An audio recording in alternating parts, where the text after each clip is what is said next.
Okay. Okay. So when we're talking about the pain versus the story in the conversation for relatedness, what do you see? Mm. So the breakdown was was never coming from the breakdown, the what so itself. What so is just what happened. The breakdown is coming from the emotion. The person will feel betrayed, the person feel frustrated, the person will feel sad, the person will feel anger. But emotion has to exist with a story. So in order for the person to coming from what so to being frustrated, being anger, feel betrayed, he need to create a story in between. And our brain function in a way, the body already want the emotion first, then create a story. And that emotion is coming from that person's point of view. So a certain type of point of view will always desire a certain type of emotion. It's why same what so happen to different person, they will craving different emotion, and thus they will create a different story to achieve that emotion. So it's like they're justifying the emotion. Correct, correct, correct. Be, because emotion will get them into either I'm not worthy, I'm not lovable, nobody cares for me, or the whole world is getting to me. The emotion is always the payoff of the point of view. That's good.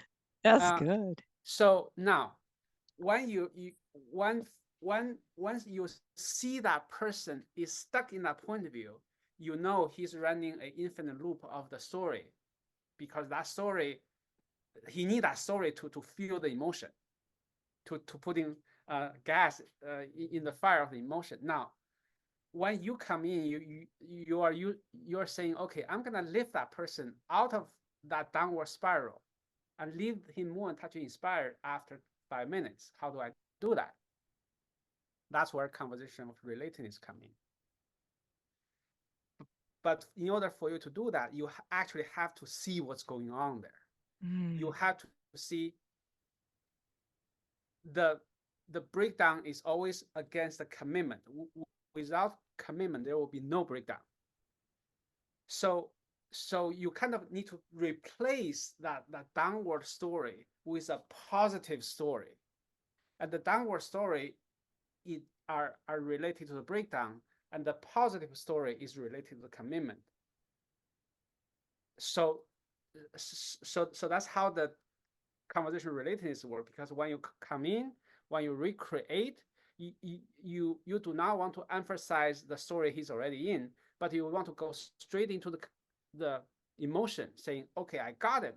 You feel frustrated, you feel anger, your chest is about to blow, and I can see the tears in your eyes, and seeing you being so heartbroken making me heartbroken. So you actually bring the physical emotion of experience into your body in order for you to describe. And this is the first level, the first step of recreation. You got to recreate the emotion. Then then you take a different path, because to him the emotion is coming from breakdown, but to Mhm. you the emotion is coming from the commitment. Mm. Mhm. And to you, you're like you have this commitment. It's why you experience this emotion. So so taking the example we had before, the husband have a commitment Mhm. of having a loving tight relationship with his wife. It's why he's experiencing the pain. If he doesn't have that commitment, he will not experience the pain. So you replace the husband's story. The husband's story is the wife does something, ignores me, that leads to the pain. Now you turn the story, you turn the whole table around. You're saying no, your commitment leads to the pain, and I see that. And not only see the pain, I see the commitment, and that It's almost commitment, like switching the places yes, to bringing something else to the forefront, which is the commitment rather than the correct. pain. and that commitment itself is where the whole who you are to me based on. Mhm. So I actually verbalize the commitment into words, because before the husband only have a sense of feeling, Mhm. like he doesn't verbalize commitment. When I verbalize the commitment to you better than you think you can verbalize yourself, that's very powerful. So the husband will experience, holy cow, you actually got me. And that is the turning point. It's why when I say when we create who I am to Mhm. you, we got to nail the commitment of that person so that the person actually experience, oh my God, you understand me. And the moment he experienced, oh my God, you understand me, all his emotion is is verified, saying, oh, because I have this commitment, it's why I'm upset. Because I want our life together, it's why I'm frustrated. Then you move into who I am to you, saying, hey, I'm not only getting your commitment, now let me give you my commitment.